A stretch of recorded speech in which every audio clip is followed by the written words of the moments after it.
Can you lend me money to go to the hospital? An 8-year-old grandson came to our house in the middle of the night. Moreover, he was dragging his feet as if he was in pain. It takes over an hour to walk from his house to ours, even for an adult. What on earth happened? When I looked, blood was oozing from all over his body where it was scraped. With fatigue and pain, my grandson's eyes were vacant, and he seemed about to collapse. Absolutely not lending. My husband shouted at the poor child. He got angry and went somewhere. And after that, I was trembling with both my body and mind at my husband's unexpected behavior. I'm Melissa, 60 years old, living with my husband. My son and his wife live in a neighboring town, which is about an hour's walk from our house. The train service is poor, so a car is essential for transportation. My daughter-in-law Margaret is 6 years younger than my son, and they have an 8-year-old son named Anthony. Until now, my son Christopher often brought his son to our house, so I had been taking care of Anthony since he was a baby. On the other hand, my daughter-in-law rarely came, and I told my son to bring him over. However, Margaret seems to have been devoted to housework and child-rearing, and she wanted to make time for herself from now on. Furthermore, my son said, Margaret is very domestic and takes good care of us. He seemed to be very satisfied with the current state of their marriage. From here on, even if I am a mother, I cannot interfere, I told myself that, and let them do as they pleased. However, at that time, I didn't think at all that such a tragedy would strike later. That was when my son was promoted and decided to work overseas 6 months ago. Christopher, who is a doting family and doesn't want to be separated from his family even for a moment, wanted to leave America with his family. However, his wife expressed her opinion on that matter. Anthony has already started going to elementary school and has friends. It's cruel to transfer him. Of course, my son tried to persuade her. However, he was pushed by his wife and left for overseas alone with a heavy heart. And sadly, at the same time, Anthony stopped coming to our house. I had repeatedly asked Margaret to let us see Anthony, but every time she made excuses and refused. Still, I couldn't give up and begged her on the phone to let us see him even for a moment. Then Margaret became more and more angry and started to scold me. I can't stand having to worry about you guys when my husband is not here. Do you want to monitor me? No, I don't mean that. I just want to see Anthony's face for a short time at the entrance. Don't you understand that I don't want that? If you keep insisting, I'll tell Christopher to scold you. As soon as she said that, the call was abruptly disconnected. It seems hopeless no matter what I say. Maybe my daughter-in-law is just like that. My son had informed me by email that he was having a hard time working and sleeping in his new assignment. I didn't want to worry Christopher anymore, so I decided to wait until he returned home.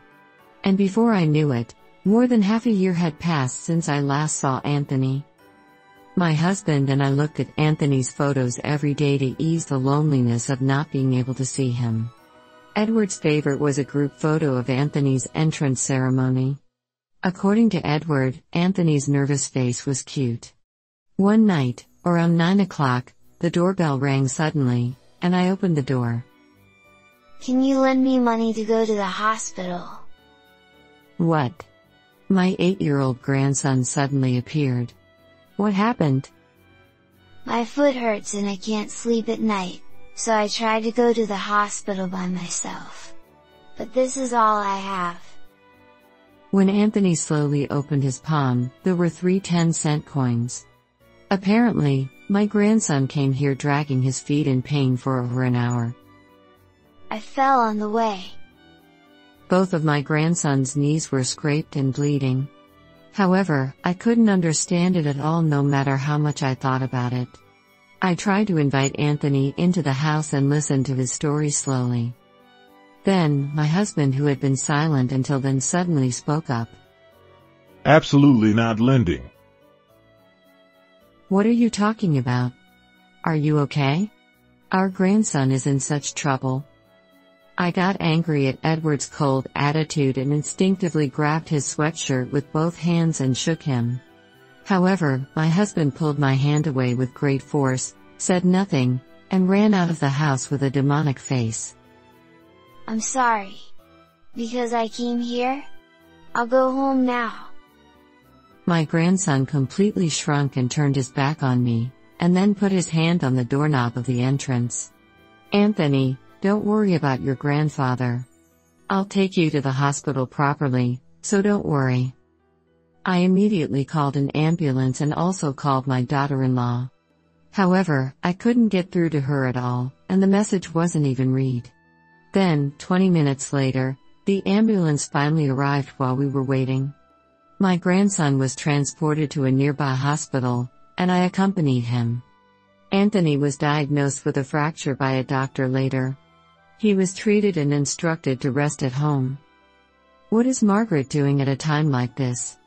Even at this point, I still couldn't contact my daughter-in-law, so I decided to take my grandson home with me. Would you like something warm to drink? Come to think of it, you liked honey tea. I'll prepare it now, so Anthony, sit in that chair and wait. As soon as I arrived home, I boiled water.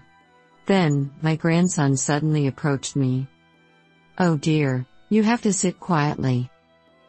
No, Grandma. Listen to me. At that time, I was told the shocking truth by Anthony. My grandson, who confessed everything, had big tears in his eyes. I see. It was tough. But you can relax now. I hugged him tightly as if to wrap him up gently. And after that, I was informed of an unexpected event by an unexpected person. Those guys who made Anthony feel this way, they won't get away with it. The flames of revenge burned fiercely within me. The next day at noon, my daughter-in-law finally answered the phone. Anthony broke his foot and was treated at the hospital. Anthony is now at home. Apparently, if we let him rest at home and feed him nutritious food, he will recover quickly. What? Then please let you take care of Anthony for a while. You must be happy to be able to take care of your grandson plenty after not being able to see him until now. I said, I understand, and hung up the phone without any further explanation. I had no intention of returning Anthony to that house. Even if Margaret told me to come and pick up the child now, I was determined to keep my grandson by my side, so her response was just what I wanted. However, I was angry at her attitude as a mother. But I didn't want to ruin my plan by getting stuck in such a place. After that, while supporting my grandson, I ran around here and there for punishment, and finally everything was ready. Watch me, I'll make them scream right here today. 1 week after Anthony came to my house, I left him at home and attacked my daughter-in-law's house with someone. What? What's going on? I'm in trouble because you came suddenly. Please go back. I borrowed the key to their house from Anthony. Margaret was screaming, but I ignored her and checked the room. I wonder if someone was here until a while ago? When I looked, the room was generally tidy, but the sheets on the bed in the bedroom were abnormally messy. Please stop it. I'll call the police. Oh, Margaret, don't you have the right to say that?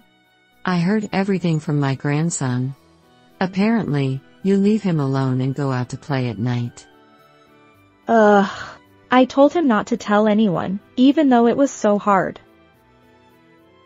Actually, what my grandson tearfully told me the other day was about this.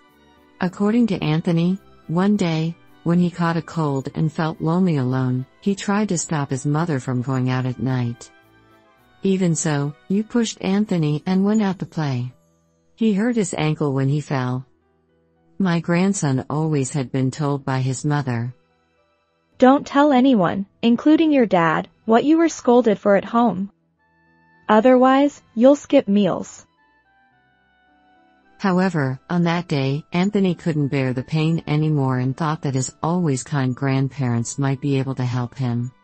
He relied on his memory and dragged his painful foot to our house. If you have money to buy branded items, take your grandson to the hospital. When I opened the closet, it was packed with obviously expensive bags and clothes. My grandson had confided in me that his mother always had beautiful clothes and bags, but was indifferent to him. I had a pretty good idea that Margaret's personal belongings were full of flashy luxury items. I was trying to distract myself from the loneliness of Christopher's absence by shopping. So, your son is also responsible.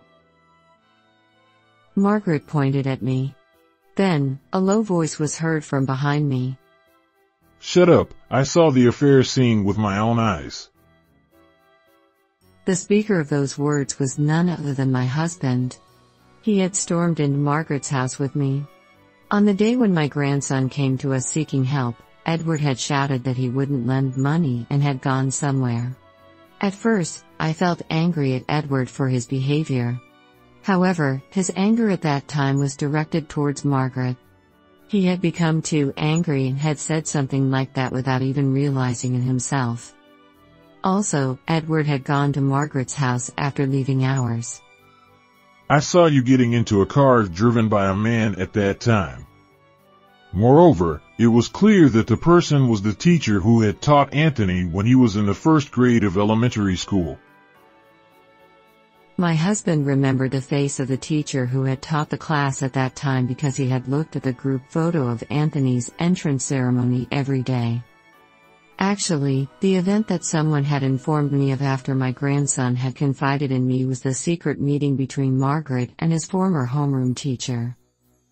I heard from the affair partner that you wore revealing clothes and made passionate advances to him during a parent-teacher conference.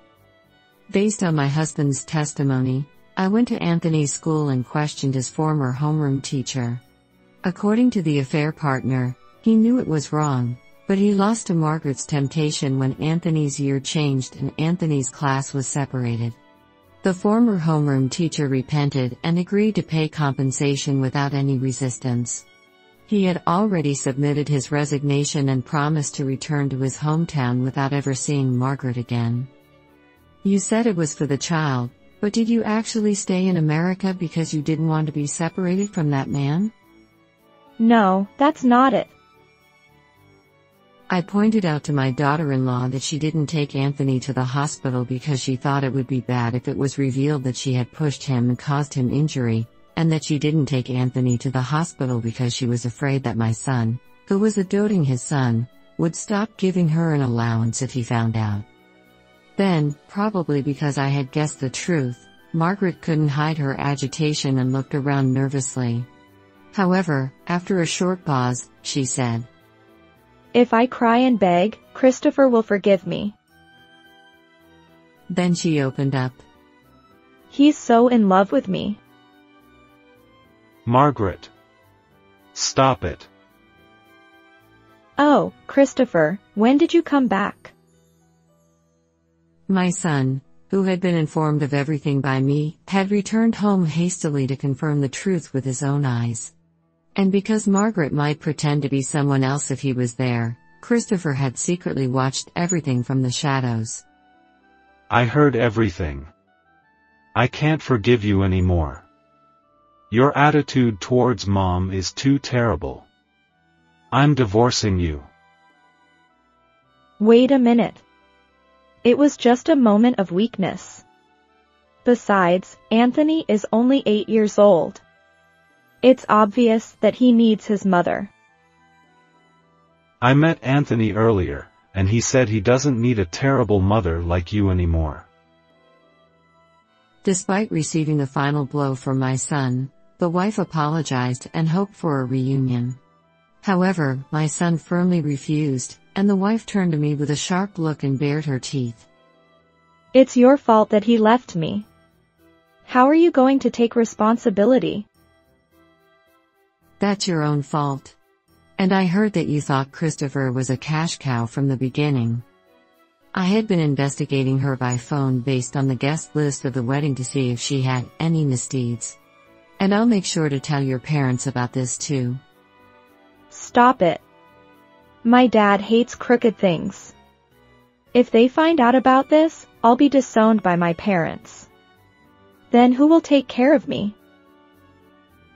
You're an adult now, so you should work.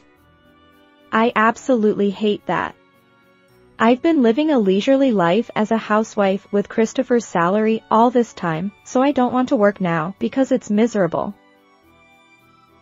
My husband and son were speechless and amazed at her selfishness. At least suffer and reflect on your actions. Oh, can't you do something? I'll apologize. I really think I was wrong. I can only rely on my mother-in-law now. Finally, she begged for forgiveness in tears. But I just gave her a cold stare and didn't answer. Then she started shouting repeatedly. I'm sorry. Please help me. Anthony has asked you for help many times. But Margaret ignored everything. It's too selfish to only think of yourself. She broke down in tears after hearing my words, but I didn't care and kicked her out of the house. Afterwards, my son and his wife divorced, and I demanded $30,000 in compensation from his ex-wife and $10,000 from her former homeroom teacher, who was her affair partner. However, his ex-wife, who had used up all her savings, worked but was fired soon because of her selfish personality. She is currently working part-time in road construction and cleaning. My son still has to work overseas, but he promised to come back to meet Anthony as much as possible. Until Christopher returns, my husband and I will take care of our grandson. We are truly happy to see Anthony's growth and fill the gap that we couldn't meet before. How was this story? Please subscribe to the channel. See you in the next video.